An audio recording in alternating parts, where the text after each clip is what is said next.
اس پہ P H D ہو رہی ہے. صلاحیتوں کے بانجھ پیدا ہو رہے ہیں اس وقت ہمارے اداروں سے. بس ڈاکٹر لکھوانے کا ایک مرض پڑا ہے. آج کل تو مولویوں میں بیماری آ گئی ہے.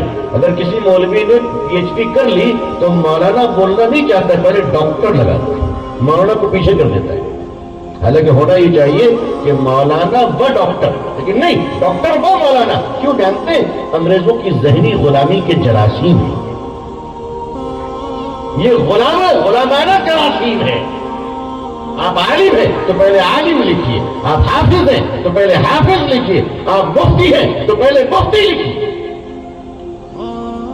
اس کے بعد جو لکھنا ہے لکھیے.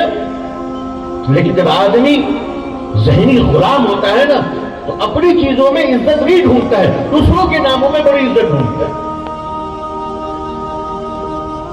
یہ انسان کی کمزوری ہے، انسان کی بات بڑی. اس نے بڑی تحقیق کی اور تحقیق کر کر کتاب لکھی دی 100. اور جب اس نے کہا کہ لوگوں میں آپ کو بتانا چاہتا ہوں کہ دنیا کے 100 بڑے انسانوں میں سب سے بڑا انسان حضرت محمد رسول اللہ صلی اللہ علیہ وسلم ہے، تو اس ہال میں افراتفری مچ گئی، ہنگامہ مچ گیا، کیونکہ سارے کے سارے نان مسلم تھے اور رائٹر بھی نان مسلم یہودی تھا. یہودی، عیسائی نہیں. تو کسی نے کوشچن کیا تمہیں حضرت موسیٰ نہیں ملے، تمہیں دنیا کے اور بڑے انسان نہیں ملے، 100 میں 100 کے کوئی نہیں تھے جو محمد صلی اللہ علیہ وسلم سے آگے آ سکتے تھے؟ اس نے کہا میں نے کئی بار کوششیں کی، اس لیے مجھے ٹائم زیادہ لگا، اس لیے وقت زیادہ لگا. میں نے کئی بار کوشش کی کہ کوئی دوسرا نام دے دوں، لیکن جب پورے کراف کو لکھتا ہوں اور پوری انصاف کرنا چاہتا ہوں اور دوسرے کا نام لکھتا ہوں تو زمین سے آواز آتی ہے جس کا چاہے لکھ لے، مگر اگر سچ لکھنا چاہتا ہے تو مصطفیٰ کے سوا کوئی دوسرا نہیں ہو سکتا صلی اللہ علیہ وسلم. ایک یہودی کا اقرار 1858 میں جب لڑائیاں پیک پر تھی ہمارے بھارت میں، تن کے گورے من کے کالے انگریز آ چکے تھے، افراتفری کا عالم تھا ہندوستان میں. علماء پھانسی پہ لٹکائے جا رہے تھے، قتل کیے جا رہے تھے، اسلامی کتابیں ختم کی جا رہی تھی. ایک مہاپروش بھارت میں اٹھتا ہے. ہم بھارت کی عزت اور بھارت کا احترام کرنے پر مجبور ہیں. اس دیش سے جو ہمیں پیار ہے وہ قدرتی طور پر ہے، ڈبے کا دودھ پی کر نہیں. یہ بھارت کی آب و ہوا میں لیتی ہے. ایک شخص اٹھتا ہے لکھنؤ میں، اور وہ شخص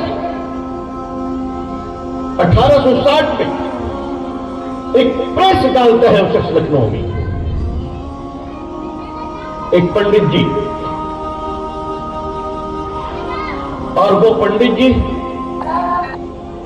لکھنؤ کی سرزمین، ذرا آپ سوچیے، نول کشور جی، پنڈت نول کشور جی. پنڈت لکھنؤ میں ایک پریس لگاتے ہیں اور وہاں قرآن کی چھپائی، حدیث کی چھپائی، اسلامی کتاب کی چھپائی شروع کرتے ہیں، اور اتنا احترام کرتے ہیں کہ جو ورکر پریس میں آیا کرتے تھے ان کو اندر جانے نہیں دیتے. پہلے دروازے پہ غسل خانوں میں ان کو نہلاتے تھے، پاک صاف گاؤن دیتے تھے، پھر کہتے تھے اندر چلو کیونکہ میرے خدا کا کلام چھپا جائے گا. یہ شرطہ انسانیت کی عظیم مثال، ایک دوسرے کے سمان کرنا، ایک دوسرے کی عزت کرنا. پنڈت نول کشور جی اپنے پریس میں کتابیں چھاپ رہے ہیں. آپ کے دوستوں میں کون ہیں؟ حجت الاسلام حضرت مولانا قاسم نانوتوی رحمۃ اللہ علیہ.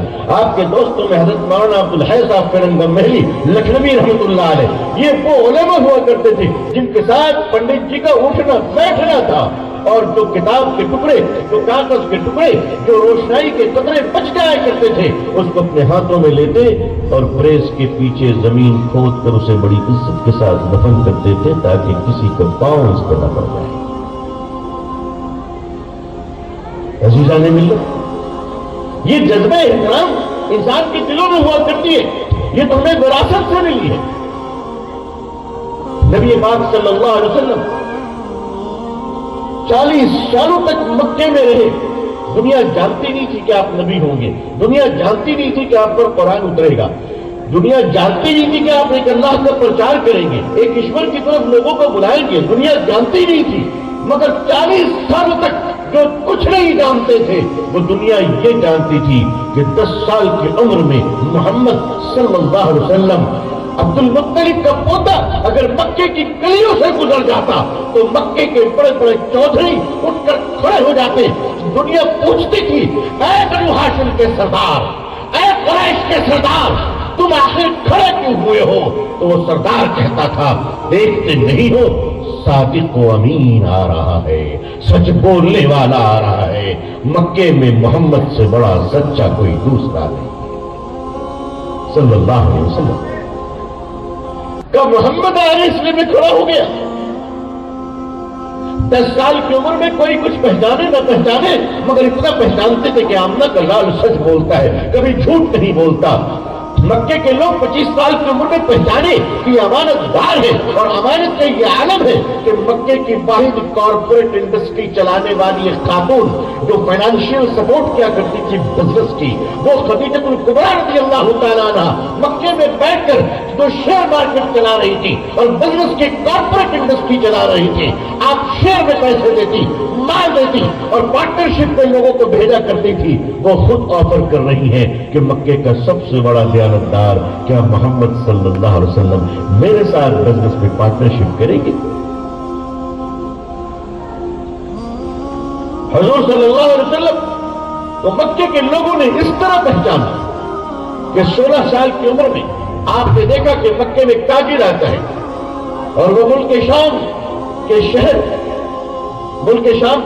موصل سے آتا ہے، دمشق کے علاقے سے، اور وہ تاجر اپنا مال دیتا ہے، مگر مکے کے کچھ دبنگ چودھری اور پیسے والے اور طاقت والے نے مال تو سارا رکھ لیا مگر غریب کا پیسہ نہیں دیا۔ غریب روتا روتا واپس جا رہا ہے کہ میرے بچے بھوکے مریں گے، یہ منظر جب دیکھتے ہیں تو آپ صلی اللہ علیہ وسلم کی عمر شریف صرف 16 سال کی ہے، آپ کا کلیجہ پھیل جاتا ہے اور آپ چیخ پڑتے ہیں اور مکے کے غیور لوگوں کو، غیرت مند لوگوں کو، عزت دار لوگوں کو جمع کرتے ہیں اور فرماتے ہیں، لوگوں مکے سے ظلم کو مٹاؤ۔ اور مٹانے کے لیے دنیا کی تاریخ میں پہلی NGO بنتی ہے، پہلی آرگنائزیشن بنتی ہے جس کا نام حلف الفضول رکھا جاتا ہے۔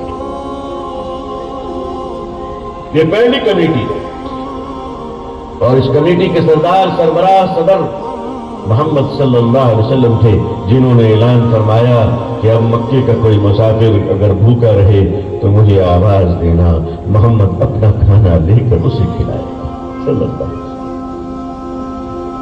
اے مکے میں آنے والے تاجروں، بزنس مینوں، پھیری والوں، کیلے والوں، ٹھیلے والوں، کمبل والوں، چادر والوں، اب تم پر کوئی ظلم نہیں کرے گا، تمہاری کوئی موب لنچنگ نہیں کرے گا، تمہیں کوئی ستائے گا نہیں۔ تم چاہے کہیں کے بھی رہنے والے ہو، اس لیے کہ مکے میں ایک انسان زندہ ہے اور رہبر انسانیت حضرت محمد صلی اللہ علیہ وسلم نے اعلان فرمایا، اگر کسی پر ظلم ہو تو ایک بار آواز دینا، ہماری کمیٹی آئے گی، اگر تمہاری تجارت کے سامان لے کر پیسے نہ دیے جائے تو وصول کر دینا، ہماری ذمہ داری ہے۔ مانوتا قائم کی گئی، انسانیت قائم کی گئی۔ 40 سالوں میں یہ بات مشہور ہو گئی، مکے میں سچے کا مطلب محمد ہوتا ہے صلی اللہ علیہ وسلم، مکے میں امانت دار کا مطلب محمد ہوتا ہے صلی اللہ علیہ وسلم، مکے میں ہر ظلم کے خلاف کھڑے ہونے والے کا نام محمد ہوتا ہے صلی اللہ علیہ وسلم۔ آپ صلی اللہ علیہ وسلم کو لوگوں نے پہچانا، اللہ نے ابھی آپ کی نبوت کو ظاہر نہیں فرمایا مگر آپ کے کریکٹر کو ظاہر فرما دیا، آپ کو بھی نبی بنانے کا عام اعلان نہیں فرمایا مگر آپ کے سچے ہونے کا اعلان ہر زبان پر ضبط فرما دیا۔ اللہ نے اعلان کر دیا کہ لوگوں 40 سال کی عمر میں جب میں اپنے محمد کو نبوت دوں گا صلی اللہ علیہ وسلم تو تم مخالفت تو کر سکتے ہو، تم دشمنی تو کر سکتے ہو، تم دوڑا تو سکتے ہو، تم پتھر تو مار سکتے ہو مگر سب کچھ کر سکتے ہو میرے مصطفیٰ کو جھوٹا نہیں کہتے صلی اللہ علیہ وسلم۔ اسلام 23 سالوں میں پیش ہوا، کردار 40 سالوں میں پیش کیا گیا۔ 40 سالوں تک میرے آقا صلی اللہ علیہ وسلم انسانیت کی حفاظت کا طریقہ بتا رہے تھے، اپنے کریکٹر کو دنیا کے سامنے رکھ رہے تھے، کہ دیکھو ہمارا کیریکٹر کیا ہوتا ہے، ایک لیڈر کا کیریکٹر کیا ہوتا ہے، ایک لیڈر کسے کہتے ہیں، اور لیڈر کی بیہیویئر کیا ہوتی ہے، اس کی زبان کیسی ہوتی ہے، وہ چھوٹوں کے معاملے میں کیسا اور بڑوں کے معاملے میں کیسا ہوتا ہے۔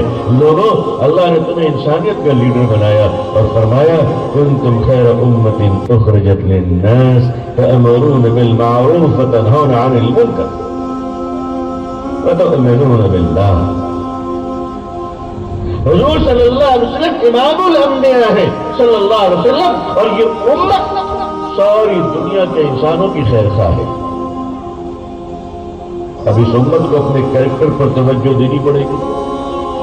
اگر اس امت نے اپنے کردار اور اپنے کیریکٹر، اپنی زبان، اپنے بیہیویئر، اپنے کاروبار اور اپنی تمام چیزوں پر اور دنیا میں پیش آنے والے ہر روزمرہ کی زندگی کے احوال پر اگر توجہ نہیں دی تو یاد رکھیے گا کہ آپ زندہ رہیں گے تو اپنے اچھے کردار کی بنیاد پر رہیں گے، اور اگر آپ نے اپنے کیریکٹر سے کمپرومائز کر لیا اور اسلامی شریعت کی روح نکال دی تو مسجد و تہجد کے ساتھ تم مٹا دی جاؤ گے۔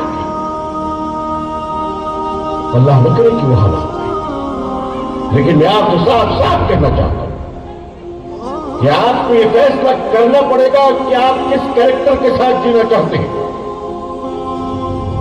یہ ملک ہندوستان یہ عظیم الشان ملک ہے، اور یہ بھی نبیوں کا ملک ہے۔ یہاں کے لیے بھی پیغمبر بھیجے گئے،